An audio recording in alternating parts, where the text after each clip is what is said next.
আগের একটা ভিডিওতে আমি অলরেডি শেয়ার করে দিয়েছি যে কী রান্না করেছি। তো তারপরে একদম রেডি হয়ে গেছি ভাইকে খাওয়াবো বলে। ভাই অলরেডি চলেও এসেছে।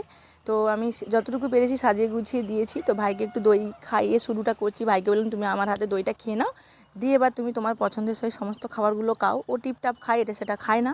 ও দুরকম মাংস করে দিতেই ও খুশি। আর যেহেতু এখানে সাদা ভাত আর পোলাও আছে, আর এখানে অনেক রকম মিষ্টি আছে, পাঁপড় আছে, ভাজাগুলো আছে অনেকগুলো, তারপর তো চাটনি আছে। তো তোমরা দেখো ভিডিওটা কেমন লাগছে অবশ্যই কমেন্টে জানিও। আর আমার এই সাজানো গোছানোটা কেমন হয়েছে ওটাও বলো।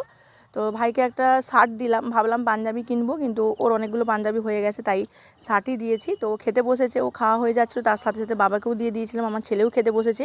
আর আমার ছেলের এই পোলাও খুবই ভালো লাগে, এই পোলাওটাকে লিট্টি ভাত বলে, খুবই পছন্দেরও। ও এই জন্য ও দই আর পোলাও খাচ্ছে, বাবাকেও খেতে দিয়ে দিয়েছি। বাবা আবার রুটি খাচ্ছে, সবার আলাদা আলাদা খাবার। তো চলো টাটা, আজকের মতন এই ভিডিওটা কেমন লাগলো আইবুড়ো ভাত